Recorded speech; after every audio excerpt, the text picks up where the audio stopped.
Welcome, and thank you all for joining us for today's event. I'm Oren Eisner, the president of the Jeffrey M. Talkins Foundation, the leading partner in the Atlantic Council's work on Arab-Israeli normalization.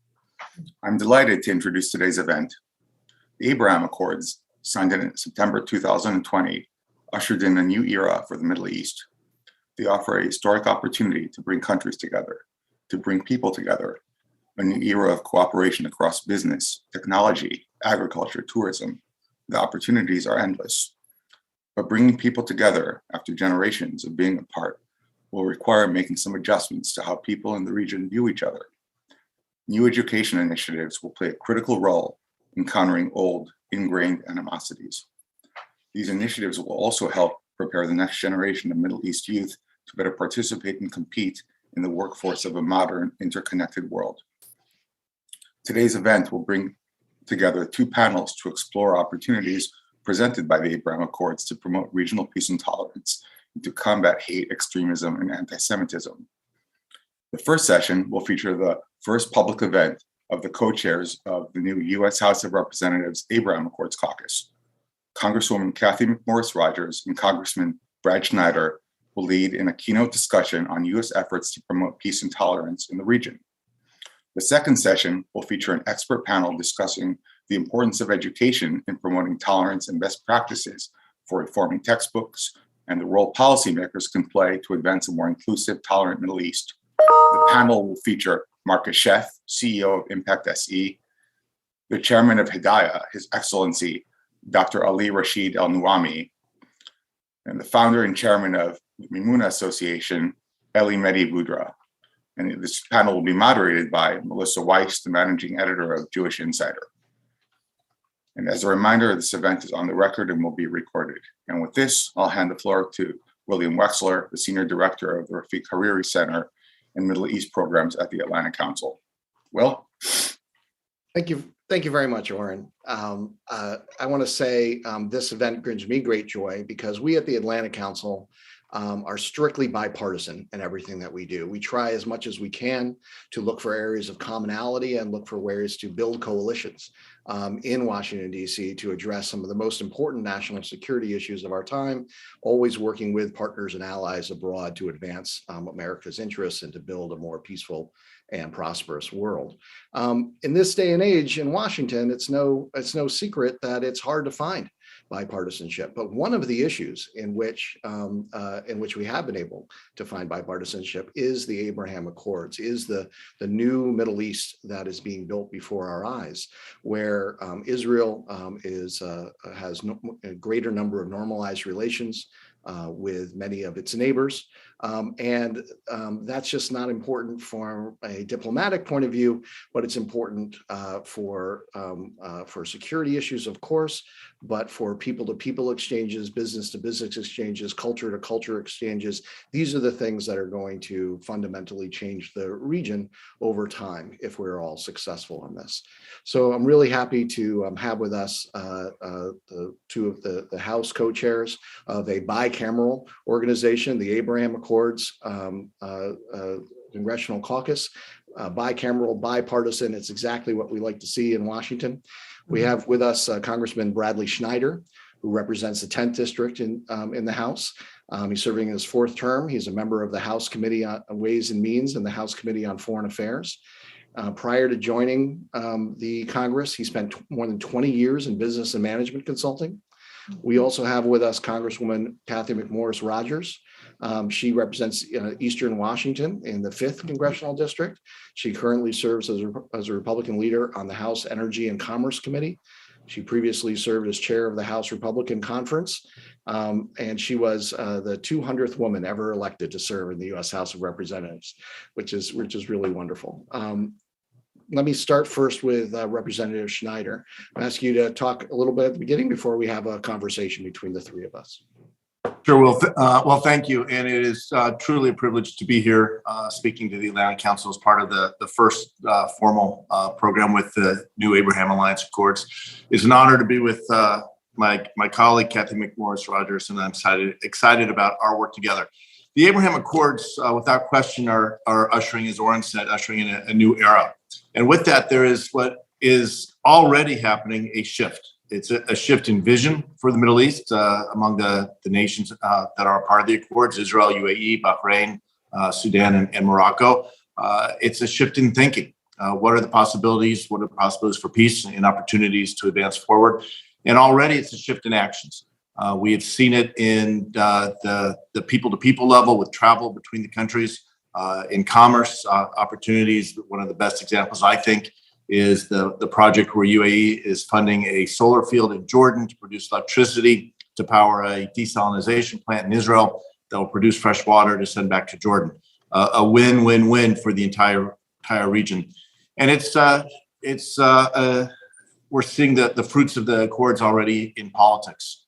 We all are watching in horror the events in Ukraine and the attack. But last week there was a vote in the United Nations. 141 nations joined together, including all the members of the Abraham Accords. So this is all critical. But at the end of the day, if we're going to make these changes permanent, it has to be a change with the relations between people, and the people-to-people interactions start with education in primary school, education throughout life. And the more opportunities we provide like this for education, I think the better chance we have to bringing the full potential of the Accords to fruition. Thank you very much. Representative McMorris-Rodgers. Okay. Good morning, everyone. I too am really excited to be with all of you. A big thank you to the Atlantic Council for hosting today's discussion and for inviting me to be a part of it. I don't think we have to look any farther than what's going on around the world right now, just to be reminded how fragile peace and freedom are as we think about President Putin and the invasion of Ukraine. It's really it's a difficult reminder of just the kind of hatred and evil that continues to exist. So it only reinforces my commitment to the Abraham Accords, the work that we are doing here on Capitol Hill to reinforce what was started. I'm really pleased to be here this morning with my co-chair, Brad Schneider. Appreciate his leadership in helping launch the Abraham Accord Caucus. This is a bipartisan, a bicameral effort in Congress to reinforce the vision of the Abraham Accords. And the caucus, our vision is pretty simple, but it is focused on continuing to build upon what was started, that this is going to be a new era in the Middle East, as the Abraham Accord were signed in 2000 and normalized the relationships between Israel, which is our strongest ally in the Middle East, along with Bahrain, the United Arab Emirates, and then later Morocco. It's really a tremendous achievement in our goal to continue the advance for the respect of human dignity and freedom for all. And as I think about the Abraham Accord Caucus, we want to build on that. It's a way for Congress to reaffirm our commitment to the longstanding peace and opportunity in the Middle East, but it's also to work with partners like you and others on our shared goals. And I think we all recognize that preserving peace begins with education. It's so important to learn from our past.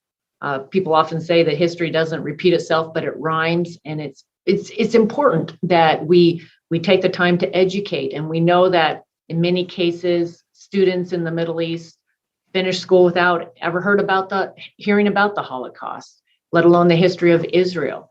And if we can encourage more education, we'll mitigate the risk of history repeating itself. I think this kind of respect and tolerance is so important in building trust among neighbors and preserving peace for generations to come. So I thank you for your attention and your recognition of the progress that is being made with the Abraham Accords. And you just think, even we've already made progress in commemorating the Holocaust Remembrance Day, bringing people together for decades that never spent time together. Education is the only way to learn from the darkness of the past. So I look forward to working with all of you and others toward advancing peace in the Middle East, around the world, and it's really up to us and the next generation to preserve it. There's lots of opportunities as we move forward, and I'm thrilled to be able to be with you. Thank you for having me. Well, thank you very much. Let me start with just a simple question for our viewers. Can you tell us a little bit about how the Abraham Accords Congressional Caucus came about, what the reception was on both sides of the aisle, how people have received it in the region, how the executive branch has received it? Kathy, you want to start? Sure.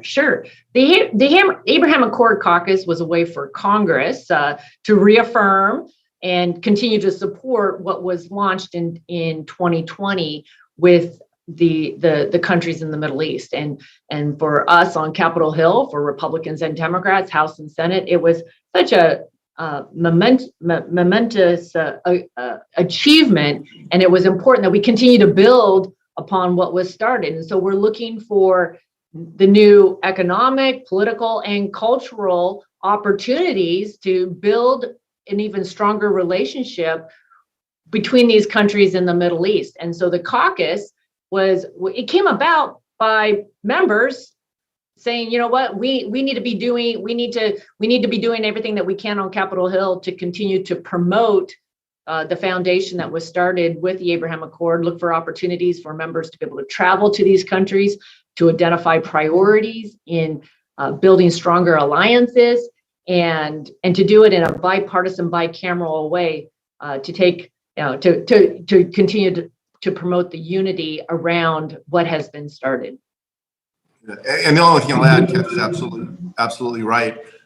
If you think back to the signing of the Accords on the White House lawn, Will, as you mentioned, there's so many issues that divide Congress, divided along party lines, divisions between the House and the Senate.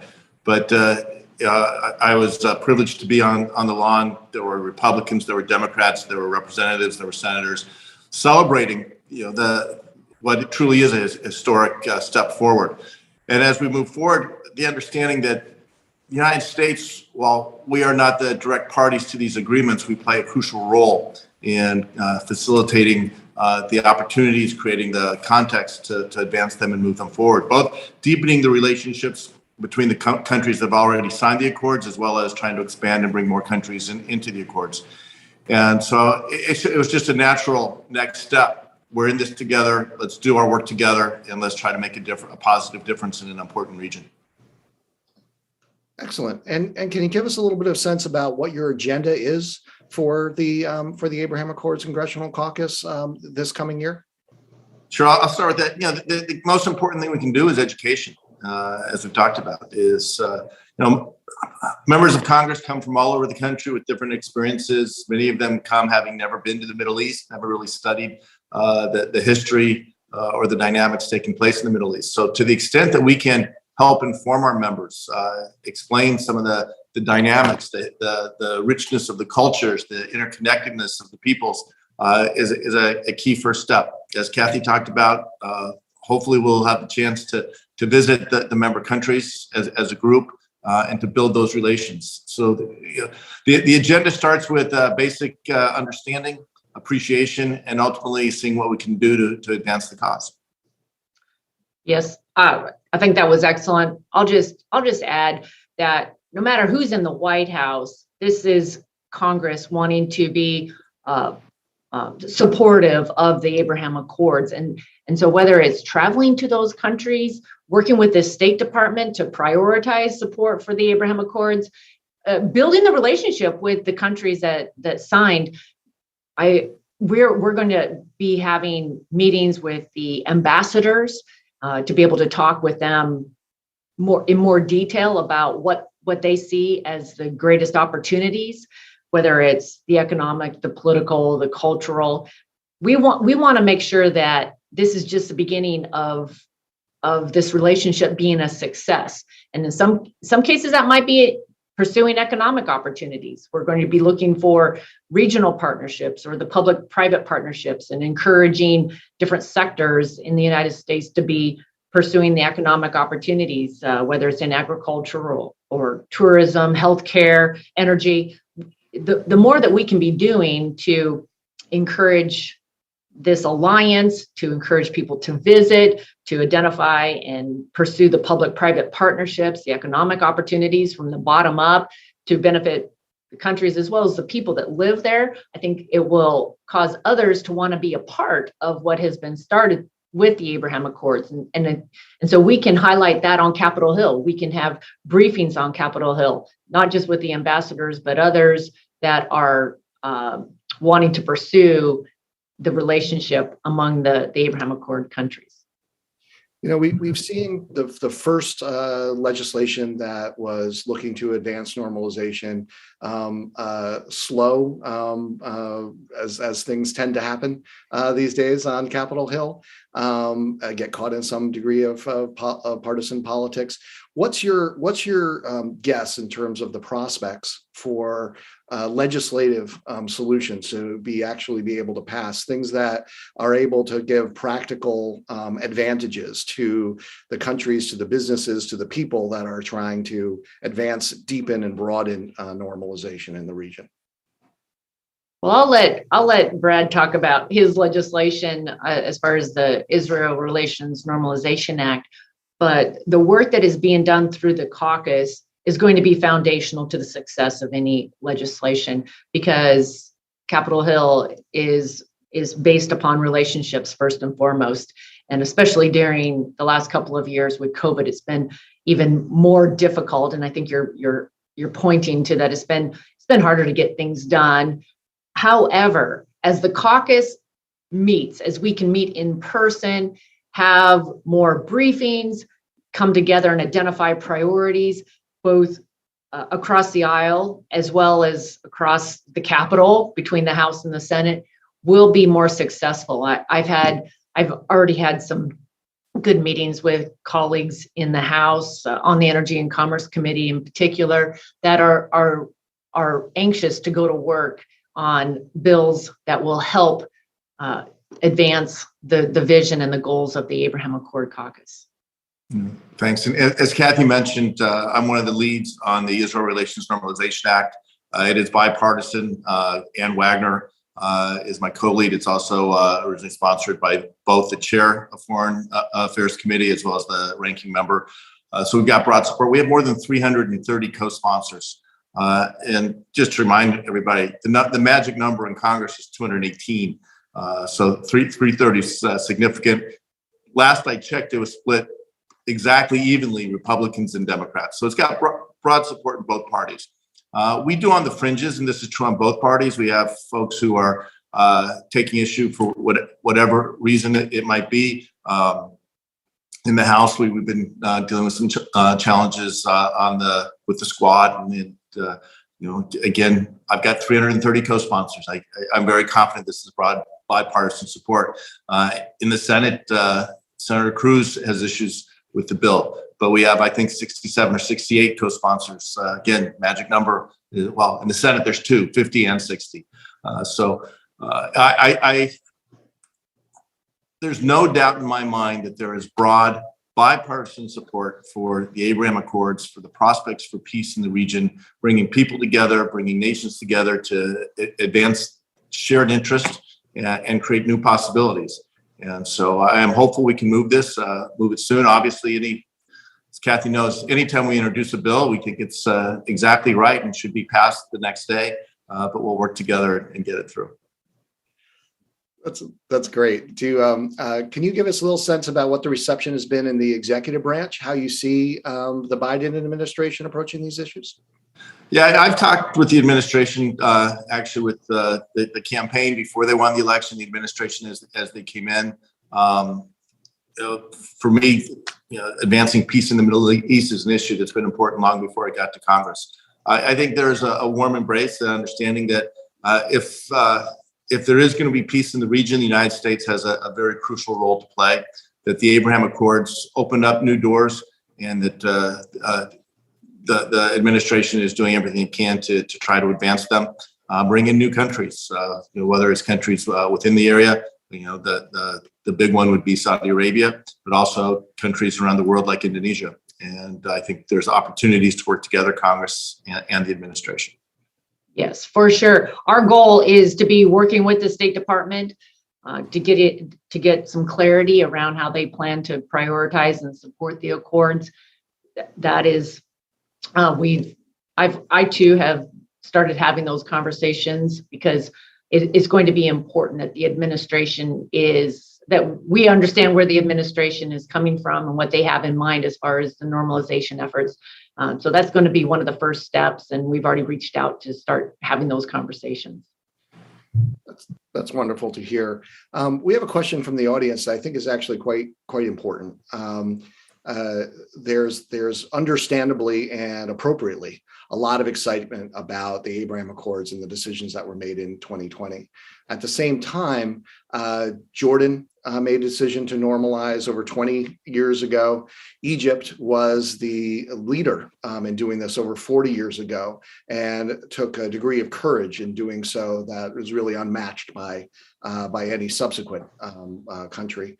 Can you talk a little bit about how you see Egypt and Jordan fitting into this wider dynamic, and how those countries fit in specifically to your work at the Abraham Accords Congressional Caucus? Sure, I'm happy to jump in on that. In 1977, when Anwar Sadat made that historic trip to Jerusalem, it was a remarkable moment and a break from history, absolute break. And he was later assassinated for his moves. There was always concern what would happen with Egypt. The peace between Israel and Egypt has lasted. The United States has played a crucial role in that. After the signing of the Oslo Accords, and a year later, you had the agreement between Jordan and Israel. Again, a big step, but neither peace with Egypt or Jordan was the warm peace that many people had hoped for. With the Abraham Accords, we're seeing from the first day a very dramatic difference. It is a full normalization of relations. As I mentioned, you're seeing hundreds of thousands of people travel between the UAE, Bahrain, Israel, Morocco, and celebrating the distinctions between peoples, but also the interest and values that are shared. And that's a big difference, and it's paying dividends for both sides in those relationships. And I think Jordan and Egypt are seeing it. I mentioned the agreement with the solar array in Jordan and the water for Jordan. That's a direct benefit for all the people of Jordan. My hope is, I'll extend it even further, is that the Palestinians see the potential for benefits. And one of the speakers I heard when I was in Israel last month said it better than I can. That they see the Abraham Accords as a bridge to a better future rather than a bypass road leaving them behind. And those are things that we all need to work together for. Mm-hmm. That's really good. When we launched the caucus, we recognized the relationship that had been built already with Jordan and with Egypt. Our goal is to continue to build these normalization efforts within the Middle East, that it is a key to peace and to security, to educating the next generation. And so I think we can look at what happened with Egypt and Jordan and continue to build on it with these other countries. And certainly these are all steps in the right direction. Representative Schneider, I'm glad that you mentioned the Palestinians. It was unfortunate, to say the least, that the Palestinians' leadership reacted so negatively at the outset of the Abraham Accords. And as you noted, there are two ways of looking at the Abraham Accords. One is something that Israel can do in lieu of any efforts to advance, to shrink the conflict, as Prime Minister Bennett says, or if it is something that will help set the stage for greater progress as circumstances allow. How do you both see the Abraham Accords efforts to move the Abraham Accords in the latter direction, and not restrain it to the first option? Kathy, do you want to go first? Sure. Well, certainly the goal is for this to be such a benefit to the countries that are a part of it, that the Palestinian Authority will start seeing the positive, that having a normalized relationship, seeking to have the economic opportunities is one of the best ways that you can build that relationship from the bottom up, and whether it's through public-private partnerships. I'm anxious to get more of industry and other businesses into pursuing what more energy opportunities or healthcare or the tourism, agriculture, that the Palestinian Authority will also see where that is a bright future for their people also, if we could pursue more of those bottom up economic relationships. That's the foundation for peace and security.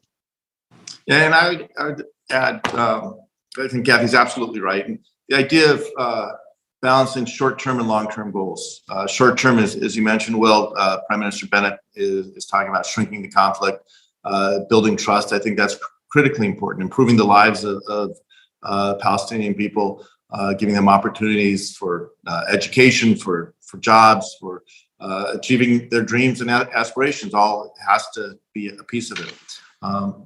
But long-term, as you mentioned, the PA leadership out of hand rejected the accords. I had a chance to meet with President Abbas in July on a congressional trip, and he was completely dismissive of them, saying you can't do this until you make peace with the Palestinians. Last week, the group I was with met with Prime Minister Staya, and the tone had changed a little bit. And I think, again, just demonstrating the benefits that are there, and that if there's going to be real peace in the region, no one can be left behind. This is not saying it's now or never.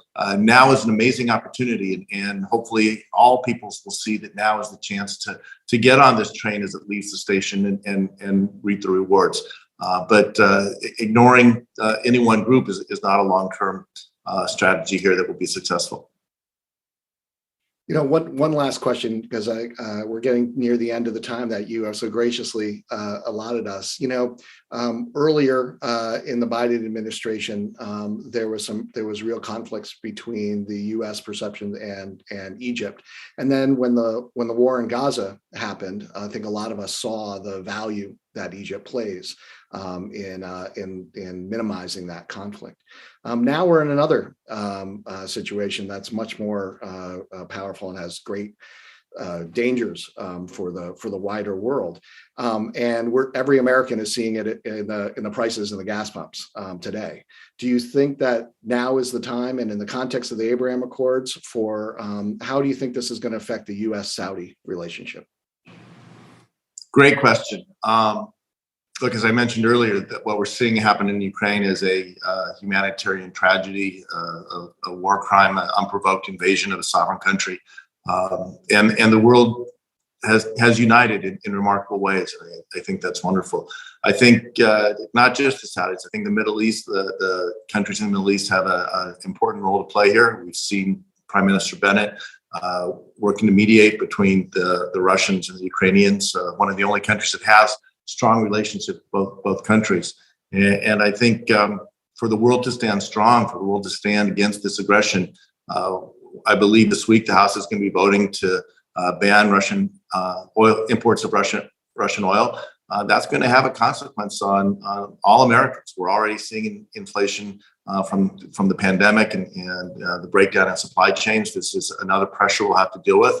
But I think every American watching the sacrifices the Ukrainians are making for their liberty and to fight for democracy will work to make that sacrifice.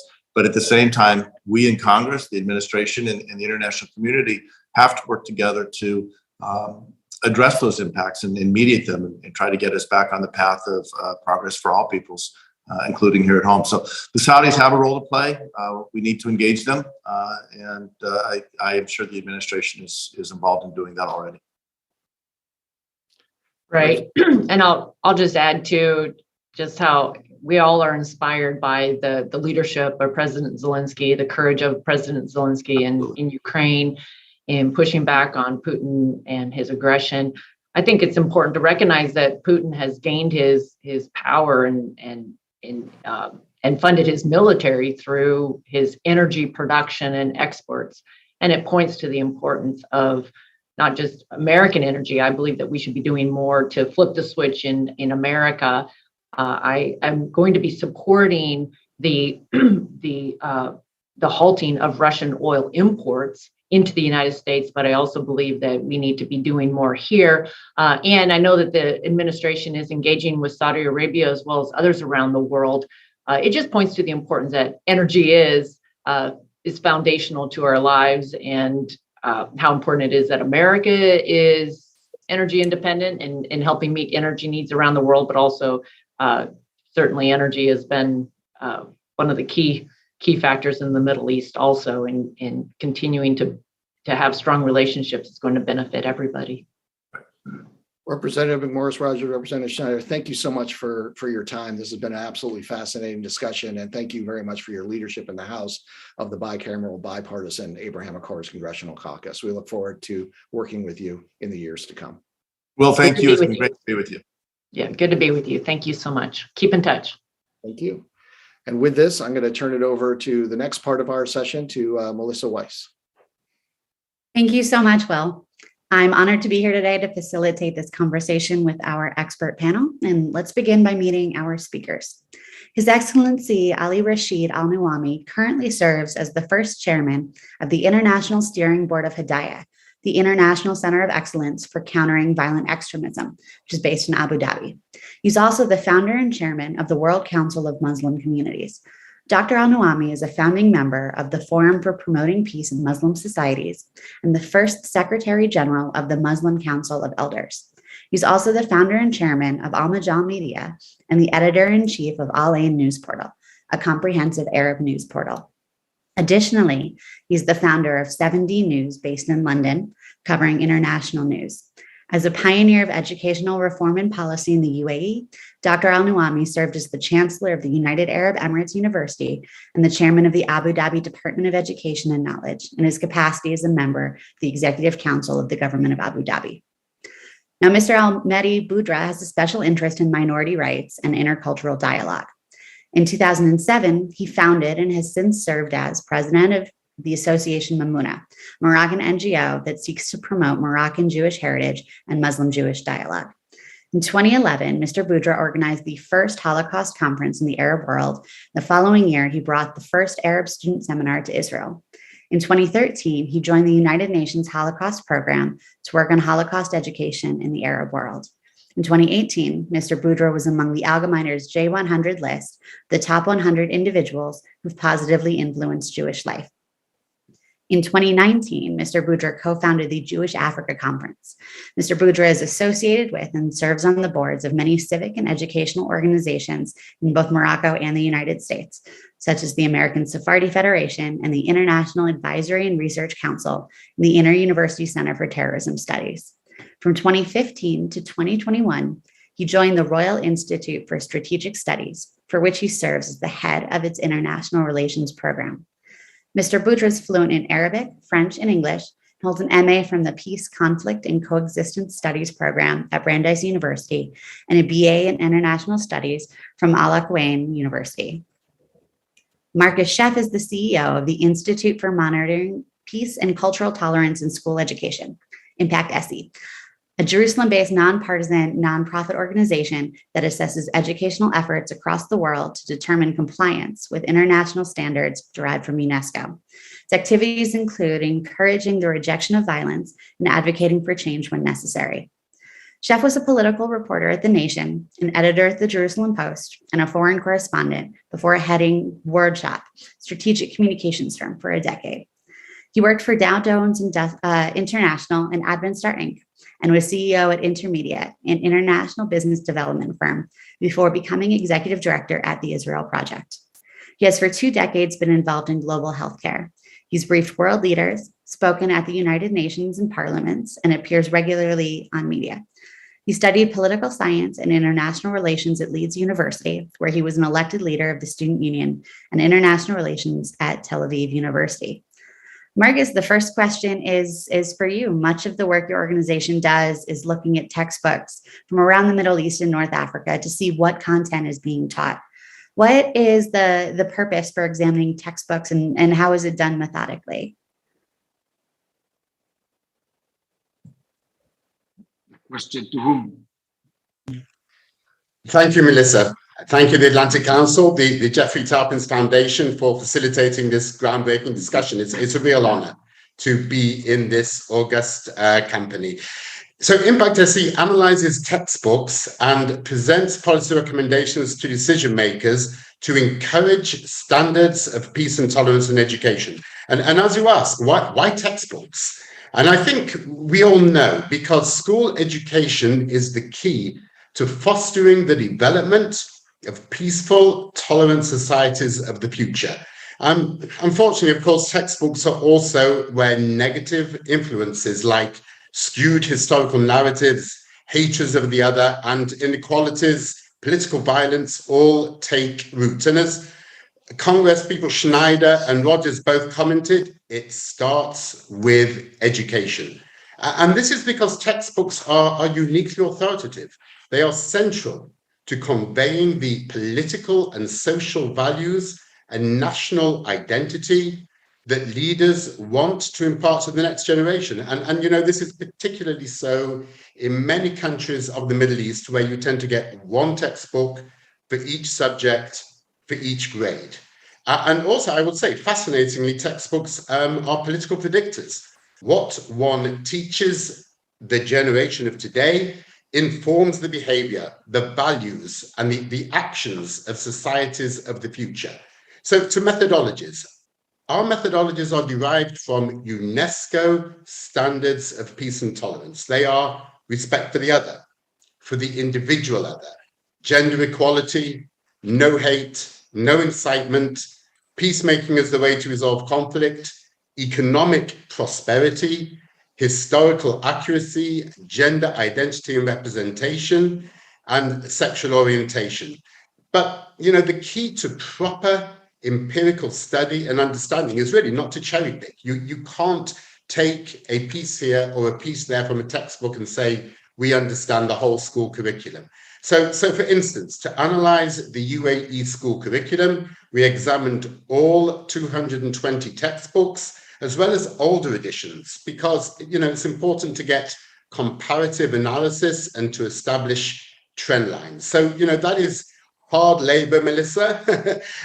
It means a 35,000 page, word report, dozens of examples, but ultimately it is the only way to truly analyze and understand what children in any given country are being taught. Great. Speaking of textbooks in the UAE, Dr. Al-Nuami, how has tolerance promotion and education reform changed in the UAE over the last year? And how much of that is attributable to the Abraham Accords? Well, first, I'd like to thank the Atlantic Council for this engagement and the N7 group, actually, to make, keeping the momentum in the engagement of the N7 with the new initiatives that will promote the Abraham Accord. Actually, what's happening in the UAE in regard of promoting coexistence and tolerance in education is not, when the Abraham Accord started. It started 30 years ago. We had to prepare the new generation in the last 3 decades to believe in coexistence, to have respect to others.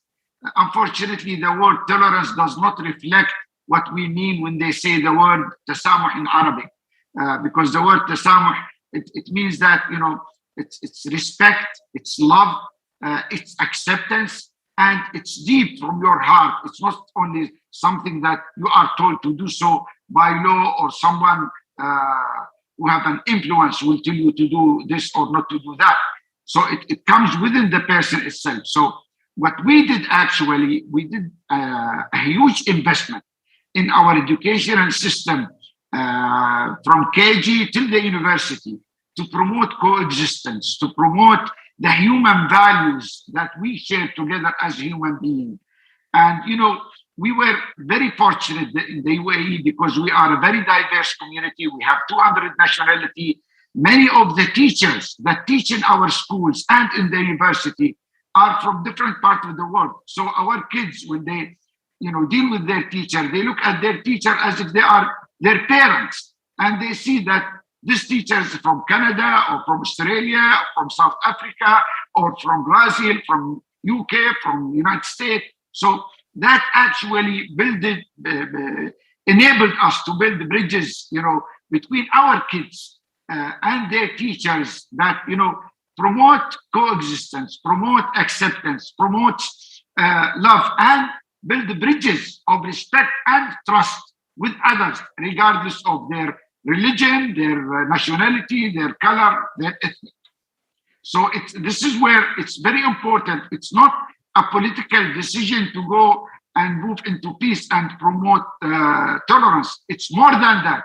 It's a real engagement, with the new generation from, KG all the way till the university to promote these values that we share together. Wonderful. Mr. Boudra, have the Abraham Accords affected the way Morocco engages on education and tolerance issues? And do you foresee continued changes in Moroccan policy? Thank you so much, Melissa, and thank you for the Atlantic Council for inviting me to this prestigious panel with Mr. Marcus Sheikh and the Doctor and His Excellency Ali Al-Nuaimi. I'm really honored to be with you in this panel. I want just to tell you before responding to your question that Morocco has experienced a paradigm shift on perceiving difference and diversity and plurality since the 19th.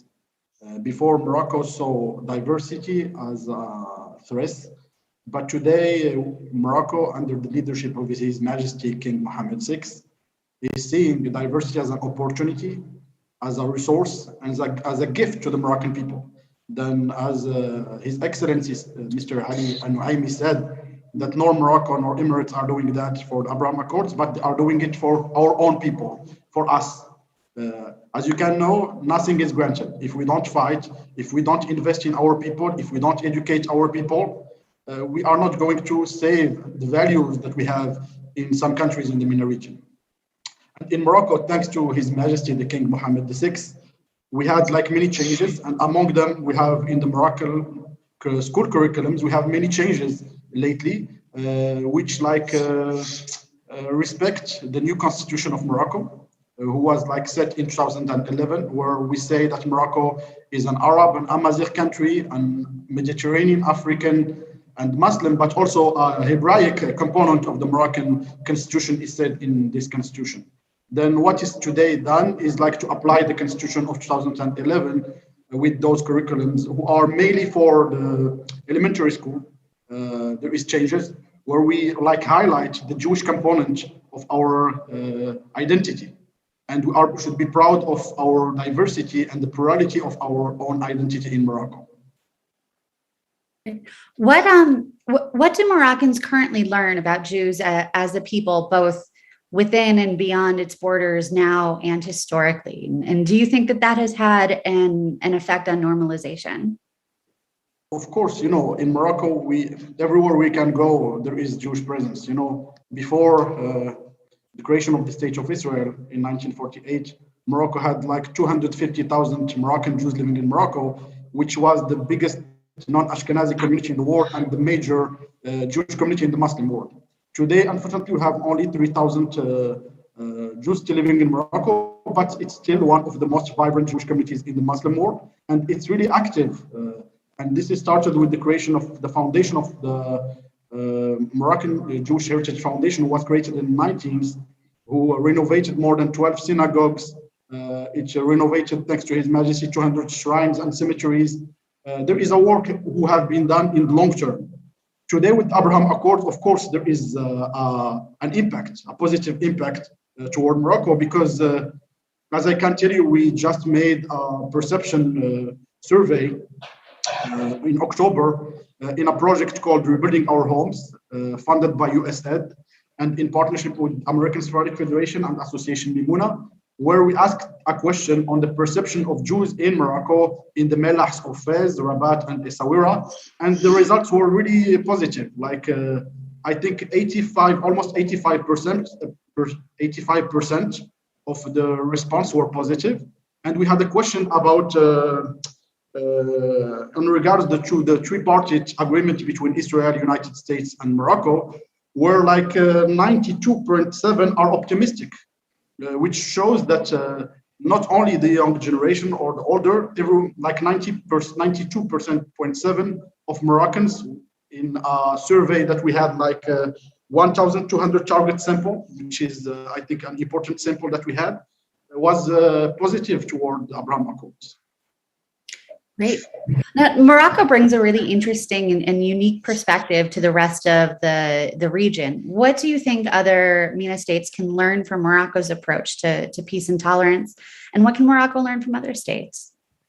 You know, in Morocco, we are not a very rich country economically, but we have values to share with the world. And we are rich by our culture and our diversity. And this is what makes Morocco unique. And we should really be proud of that here in Morocco, to celebrate our diversity. And Dr. Anouami said, we don't accept the word tolerance. We use the tasamuh or convivencia in Spanish. Convivencia means like to live together, like to celebrate this living together, because we live it every day. And we should really be proud of it. And this is what we can share with the world. Of course, there is many experience around the world that we want to learn from, because we are not living in an island. We are living in a world, and we should share our experience, but also learn from other experiences are happening with the beauty of the diversity of Israel, for example, and what is happening in Israel. I visited Israel in 2012 with a group of students from Morocco, thanks to Kivulim, and I was really impressed by the beauty of the diversity of the Israeli society. It's really proud of its Muslim Arab component, of the Druze, Christian, Jews from Sephardic origin, Ashkenazi, Falasha. I think we can learn also from Israel, but also we have good experience and strong experience from Emirates that we can learn also from it. Certainly. Now I want to pivot to the UAE. Dr. Al-Nuami, can you talk a little bit about the state of Emirati education prior to the reforms over the last handful of years? For example, how did it relate to non-Muslims, non-nationals, the West, Jews, Israel? Well, first, I'd like to add to what my friend Al-Mahdi said about Morocco. There is a lot to be learned from the Moroccan.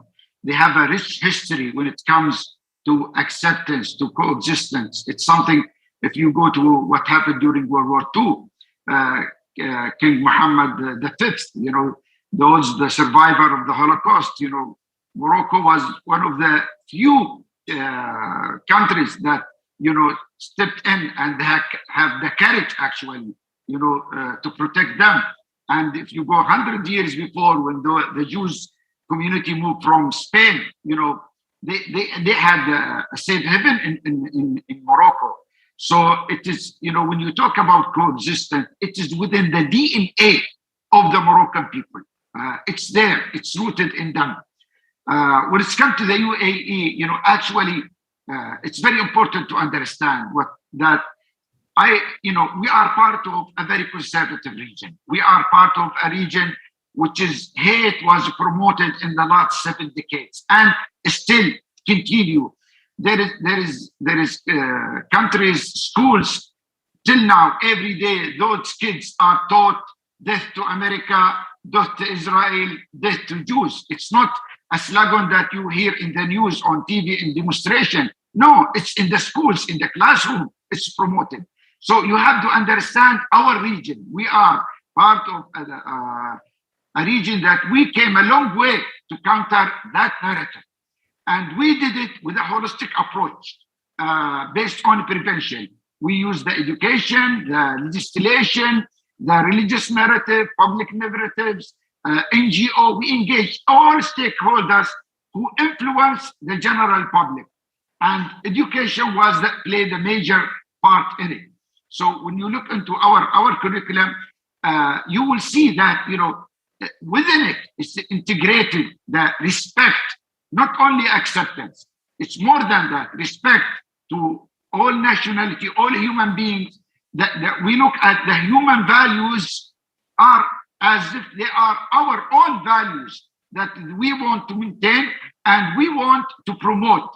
And, it's very important also, not only to focus on the curriculum, but also to focus on the teacher, because sometimes you develop a great, outstanding curriculum. but the teacher in the classroom do things different than the objectives of that curriculum. So one of the things that we make sure that the teachers go through special programs to promote coexistence, to promote respect to others and acceptance. And this is very, very crucial to do so.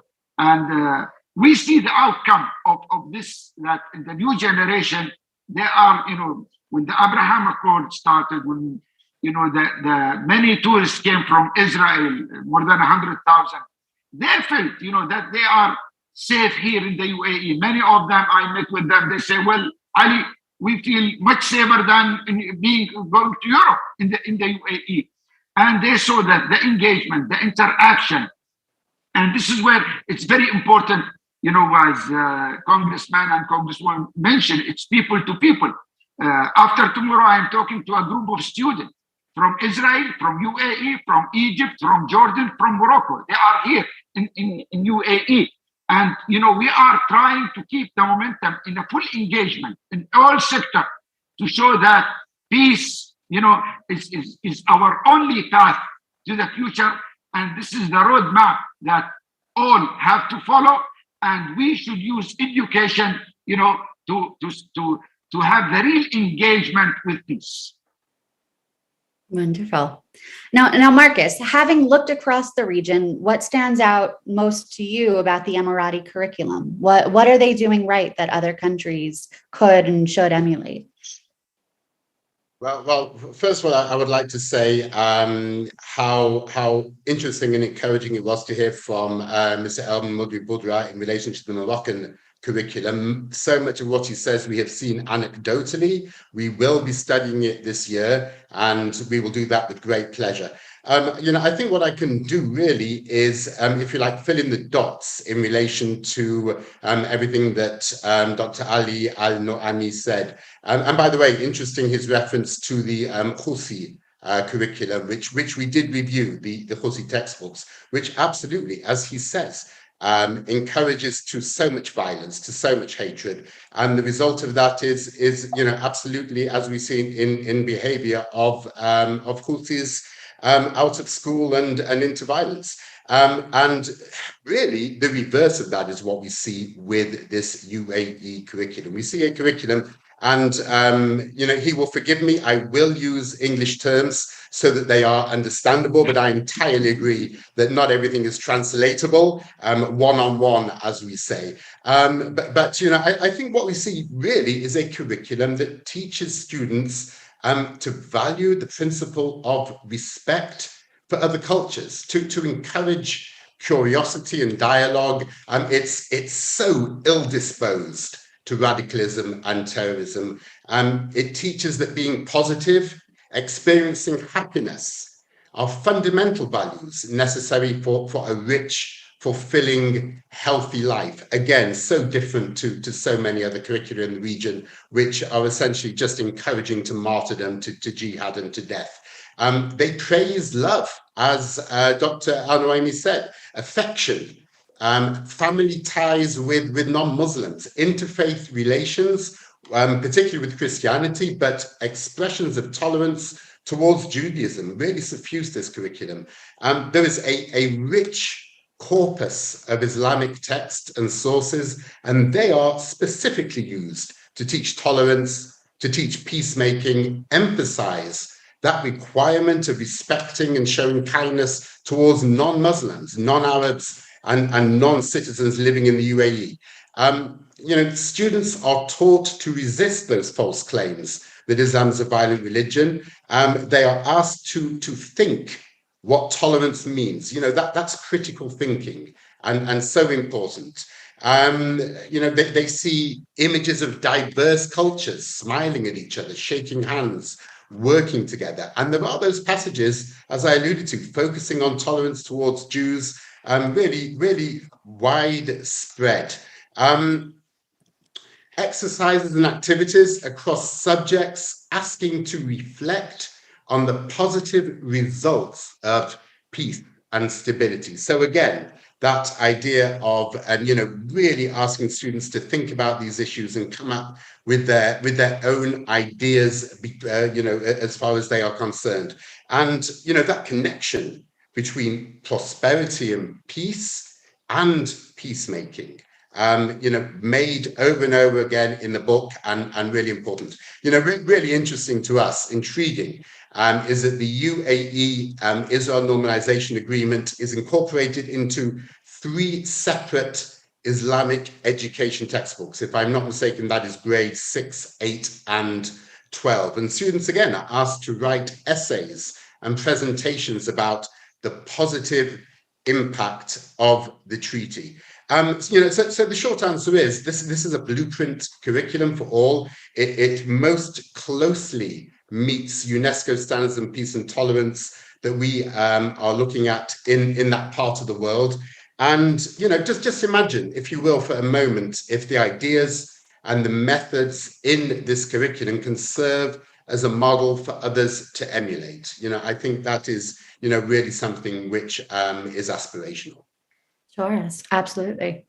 I would like to open it up for Q&A. There's a little Q&A box in the bottom right-hand corner of your Zoom window. If you have any questions, feel free to drop them in there and we'll try to get to as many as we can. One question we already have, and Dr. Al-Nuaimi, you actually already touched on this a little bit, but I would like to get a little bit more into it with everybody. Love to talk a little bit about how tolerance could be advanced amongst those who reject it, people who are probably not listening to our conversation this morning. What can be done to influence the ideological and theological streams who refuse to endorse tolerance and tolerance education? Dr. Nuaimi, you started this stuff a few minutes ago. I would love to hear from you first. Well, see, this is what I mentioned. We are part of the region. There is those who believe, in dividing us. There is those who believe in promoting hate. And, he mentioned the curriculum of the Houthi, but I want to bring to his attention, there is a university in Qom called Al-Mustafa University. They have about 40,000 non-Iranian students from all over the world. And they have, for this university, 15 branches all over the world. It's Al-Mustafa University. In this university, they teach the students, hate. They promote hate, and they use Islam as a religion. They use it as an ideology to serve a political agenda that will divide us actually and promote hate. The issue is this: we should have the courage to be proactive and engage in initiatives within the educational system, within the media, using religious leaders, and keep the full engagement, to promote coexistence, to promote that we have these values.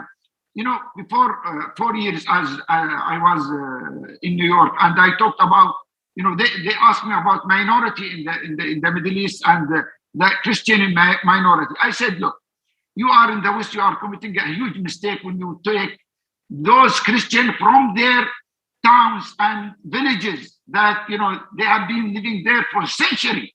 And I said, Christianity and Judaism, their root is in the Middle East. Their root is not in New York or in Washington or in London. They are part of our history and they should be part of our future. So we shouldn't give up. Those who want to divide us, the real, counter to them, that we should be brave enough, we should have the courage, and we should have full engagement at all levels to promote the value that will bring us together as human beings, and promote these values. Great, thank you. Mr. Boudre, what do you think? How do we influence the ideological and theological streams who are opposed to tolerance? Of course, we spoke about the institutional level, like governments are playing an important role to educate people through schools and changing curriculum. But there is also the grassroots level, which is really important here for those people. And that's why Mimuna, for example, is existing. And thanks to that, we have a very strong I'm going to talk about the Moroccan case. We have a strong civil society in Morocco, 220,000 NGOs in Morocco. and think this is the role of civil society, is to be close to those people, to give interest in many ways. You can interest them on diversity and accepting the other in many ways. For example, today is the Women's Day, and we celebrate Women's Day. We celebrate it also by diversity, to bring a Muslim and a Jewish woman and to talk about things that bring them together. You should think out of the box, I think. And this is the role of civil society in general, is like to bring new initiative and to be innovative. And by being innovative, you touch all things from sport, it can be food, it can be anything to celebrate diversity, and you can give an interest. It's up to us to find solutions. It's not up to them. Then they won't change. But we should like to think, brainstorm, find innovative ways for them. And in every context is different. And from city to city is different. From country to country is different. And this is our role to do that. Wonderful.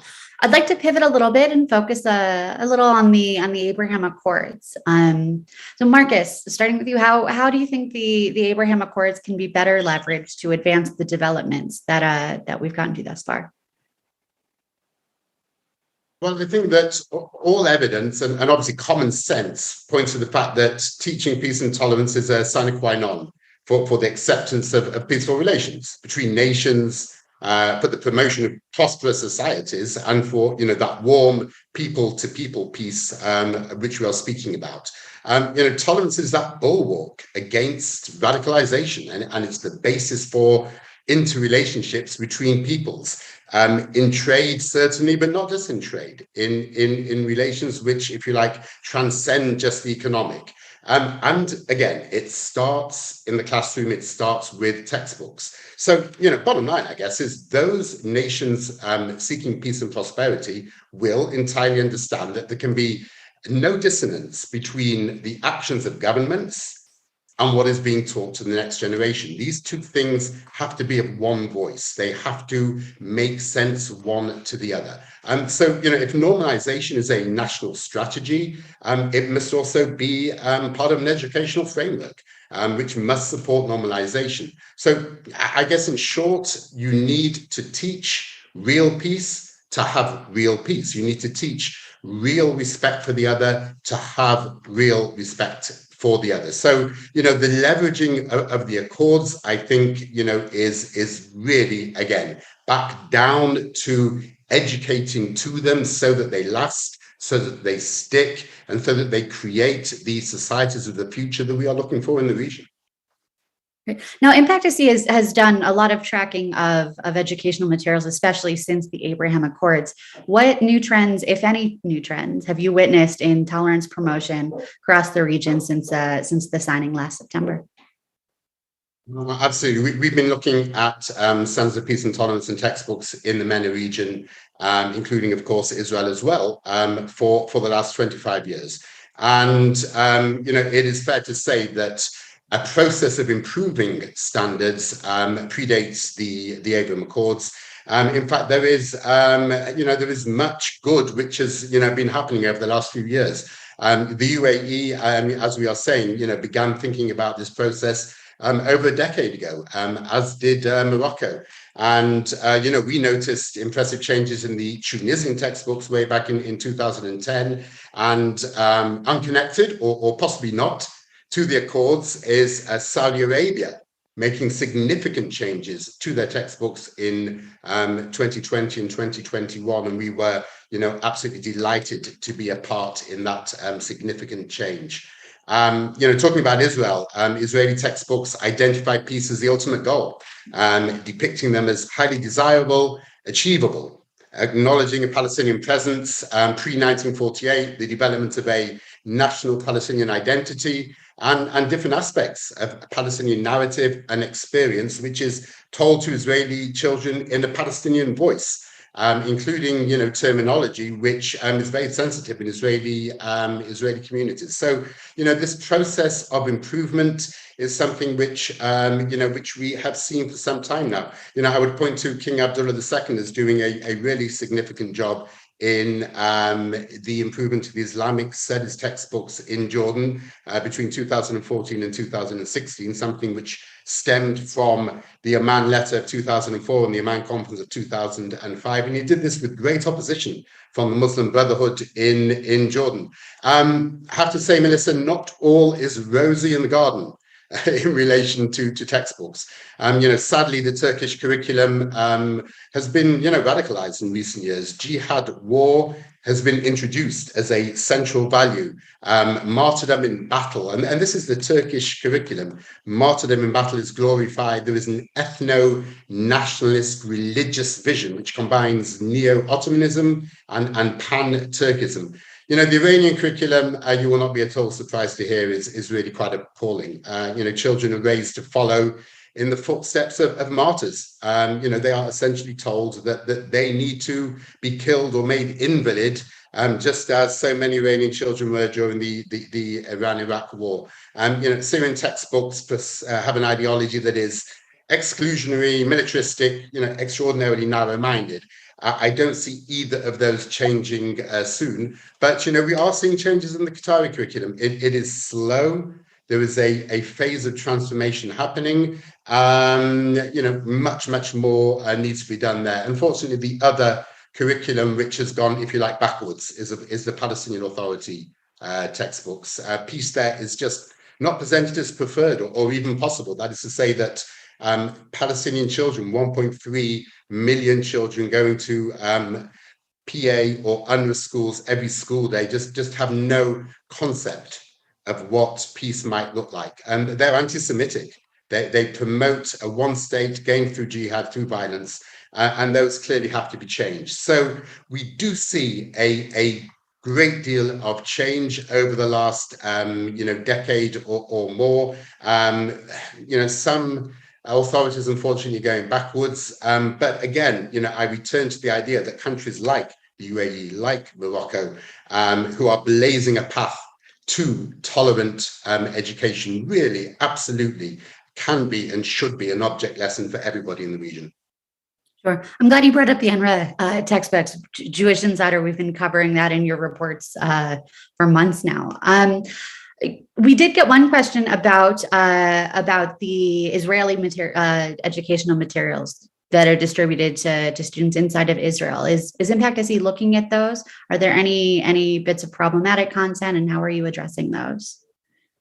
Absolutely. So as I mentioned, we are of course laser focused on the Israeli curriculum. It is something which if you like, the host curriculum for our office in Tel Aviv. I think just to drill down then into a bit more detail for the state religious and the Arabic language textbooks, which is the vast majority of those textbooks. Peace for really since the genesis of those textbooks has always been identified as the ultimate goal, and not just in a theoretical level, but in a really practical idea of something that can be attained. This is taught through talking about peace agreements, those that succeeded, those that failed, and asking children to analyze that. I think though since 1980, the greater emphasis on a Palestinian narrative, explaining to Israeli children what how Palestinians feel about events which they associate with Israeli victory. For instance, 1948. A war of independence. Israel attacked, emerging as a state in 1948. But for Palestinians, it is considered a disaster, a nakba. And that word, which is, of course, a very sensitive word for Israeli ears, is actually used in the Israeli curriculum. Israeli children are taught about a Palestinian old man at a checkpoint and asked to, feel empathy. They are told about, Palestinian refugees in 1948. And there is, I think, importantly, an individualization of Israeli Arabs, and not in a manner which portrays them in an old-fashioned way, but in an absolutely modern way, in a way that children can really relate to and really feel affectionate towards. So, I think in all of this we see, a curriculum which one can take one's hat off to. I think there is, and by the way, not perfect. No school curriculum is perfect. There are still issues which can and should be addressed, and we are in communication with the Israeli Ministry of Education about that. I think the ultra-Orthodox textbooks, as we have outlined in our report of 2019, are problematic, not because they incite to violence, because they do not. This is not a violent community, but because they need to respect the other more. They need to become more modernized. And there are desirable changes, which again have been communicated to the Israeli government. Thanks, Marcus. Now, Dr. Al-Nuami, you spoke earlier about the importance of working with educators to implement new curriculums, not just revising textbooks. I want to open this up to all of our speakers, and starting with you, Dr. Nuami. Do you have any suggestions or best practices that you've learned while engaging with educators across the region that you're comfortable sharing for folks tuned in today who are doing similar work in other Muslim majority countries? Well, yes, but let me first comment on the Abraham Accord, the question that you asked to my colleague. I want you to know that the Abraham Accord is an agent of change for the whole region. And this is what we see. I want our friends, especially in the US and in Europe, to understand that the people in the region has changed. But they need to engage with them to understand that people are eager for peace, for security, for space, prosperity. And what we saw, regardless of what happened in the last 7 decades, in December 2020, we had about 130,000 Israeli tourists in the UAE. When they came, we broke the boundary. We built with them bridges. They saw us. We engaged with them, people to people. They start understanding us. So whenever there is an opportunity to engage people to people, that I think the best way to share the common values and also to show the respect to others and acceptance. And whenever we engage together, there will be opportunity to work together. It's very important, we'll come to your question, that whenever you develop any educational initiatives, that you engage the teachers. You don't do it in the Ministry of Education or with a consultant, and then you bring it to them and you say, okay, this is a new curriculum, start implementing it. You have to engage the teachers from the beginning to get their buy-in, to make sure that they believe in the values that you have integrated in this curriculum. And it's very important for any educational initiative to be successful that the teacher themselves take the leading role. And this is what we did in the UAE from the beginning. We engaged the teachers, we engaged the principals, also with some parents, bringing these 3 components. I think that will enable you to get a very successful curriculum that will be implementable and accepted by the large community, especially the parents. Mr. Bridger, do you have any thoughts? Yes, of course. I think I want just to add something and give you an example on something that we are working on. We created the first curriculum for Holocaust education in the Arab world, made by Muslims and for Muslims in partnership with the United States Holocaust Memorial Museum. It was created by the students, by the teachers, and by the scholars of the United States Holocaust Memorial Museum who validated it. And during this curriculum, what is unique in it is that we try to tailor it to the context of the Arab world and Muslim world, using metaphors, wordings, and names. I don't think that translation or anything like that can be working. Then we should tailor the work together. Then we should work with the teachers in a participatory approach where the teachers will think that this is the curriculum and the best way. Like, for example, for this curriculum, we are on the 2nd edition because we started it with the students and with the teachers, then we had comments. People didn't like things. Then we tried to change it, and it should be all the time changeable. Like that is what is good. Like if you are in a small NGO, you can change things quickly, and like you are adaptable, and you can adapt yourself to the context where you are doing. Then small projects are very impactful when you have the right people on board and the teachers are in the center. As Mr. Marcus and His Excellency Ali Al-Nuaimi said, I think all the stakeholders should be involved. If we want to have a really successful curriculum, we should work with everyone, from the teachers, but also the students.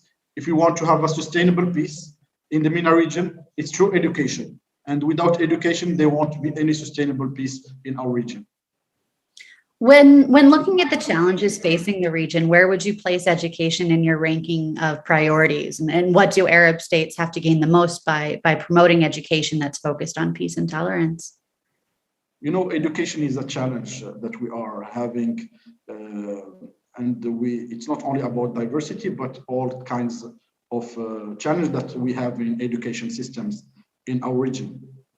When it arrives to diversity, of course, there is obstacles, but those obstacles we should overcome them. We had the COVID. Things have changed. There is a post-COVID world and education system. We are using now new technology. Like for example, we had this challenge of the COVID and how it impacts education in Morocco, but also in other countries around the world. Then we didn't have the means, the economic and financial means, to overcome this challenge of post-COVID world and on bringing technology to the homes. This was one of the main challenges. I think in any way we should be adaptable and we should be ready to change. If we are not ready to change and to challenges, we don't need to exist. I think this is the role of this is what we should do. I'd like to talk about Mamouna for a few minutes. How would you say that Mamouna's activities support education for peace and tolerance in society in Morocco? And are there some positive results that you're able to share with us? Of course, like when we started in 2007, people didn't understand why a group of young Moroccan Muslims will create an NGO to preserve Jewish heritage. But we didn't preserve the Jewish heritage of Morocco. We preserved our diversity. We are really proud to be Muslim by religion, and we are ethnically Arab and Amazigh, but we are also Jewish by culture. And as Dr. Al-Nuaimi said, it's our DNA in Morocco, this diversity. Then what we are doing it for ourselves and for our own identity. And this is the message that we are trying to share around the campuses and to educate people. And as I told you, there is many levels of educations, and it's not only in universities and through scholarly activities, but it's also through other activities that are not really scholarly. And this is how you touch everyone. You should think on a way to not be only on a scholar way. You should, of course, scholarly is the center, but you should do activities that can touch the majority, the general public. If you want to touch the general public, you should go outside of the educative system that we have and try to have impacts around it. And since then, we started 15 years ago. Now we are all around Morocco. We organize 300 events and programs. We have a curriculum on Holocaust. We are using new technology with the Imuna program to touch the majority of the young generation. And today is the time to bring the torch to the young generation. If you want change, if we don't bring the young generation to the table and make them make their own curriculum to be part of the decision making, we are not going to succeed. Sure. Dr. Al-Nuaimi, what further steps do you wish educational policymakers would take to keep advancing values of peace, tolerance, cooperation? For example, adding lessons about the history of Jews in the region, similar to what Mamouna does in Morocco. Well, you see, I agree with what Mamouna is doing, but I think there is a major challenge that in our region that we have to face. And that's what's happening in the UNRWA school system. And I believe, the international community, especially our European friends, should try to convince the UNRWA, leadership that, their fund for the UNRWA should be conditional to promoting peace value, coexistence value, and countering hate. And I think, having 1.3 Palestinian students in this school system, and these are, learning a hate narrative every day, that's a real threat, not only to the Israeli, it's a threat to the Palestinians themselves. That will turn these 1.3 million students to be victims later on, and they will be a threat to the whole region. I think we need a real international community engagement in convincing the UNRWA to start, reviewing their curriculum, changing that curriculum, developing a new professional development program for the teacher to engage in promoting the peace value. Because even if the Palestinian Authority decided to sign a peace treaty, if you have 1.3 million students, Palestinian, who were raised, based on hate, I think we won't end up having peace. We need to start from today investing in peace within the new generation. And when those politicians come to a political decision, the people, the general public will be ready, to embrace that peace and engage in it. Great. No, so I have a question for all three of you, and maybe we can start with you, Dr. Nawami. How do you ensure that public opinion inside of countries that have normalized relations with Israel doesn't sour as there is this push for more tolerant educational reform? Well, you see, this is where, you have to keep the momentum and engage with the people. And, try to, engage all the stakeholders who have an influence on the general public, especially religious leaders, public figures, member of parliament, politician, everyone. Try to engage them in keeping the momentum and never leave a vacuum that those, who hijacked the mind and the heart of the people in the last 7 decades to have a role in it. This is what we are doing. This is where you will see there's so many activities and engagement related to youth, related to women, and other activities that always will engage and add actually the component of the peace treaty of the Abraham Accord to any activity that we are having in the UAE. And that you will see also obvious now in Expo 2020 that we are having in Dubai now. No, that makes total sense. Mr. Bruder, what do you think? I think it's like this is the complex question. But here, I think in Morocco, we find the synergy between the institutional level where it brings a vision, and the synergy with like the individual initiatives by civil society, media representatives, and educators to work together to have a package to make it acceptable by the populations. And I think in Morocco, I think we succeeded on that because we have the vision of His Majesty, but also the role that civil society, media representatives, and educators are trying to do. It's and they are constructing the basis of a sustainable education system who will be a successful model for our region. Great. Marcus, what do you think? Well, first of all, I think that the work that both these gentlemen are doing and the work that's being done generally in Morocco and in the UAE on education, on civil society, on peacemaking is remarkable.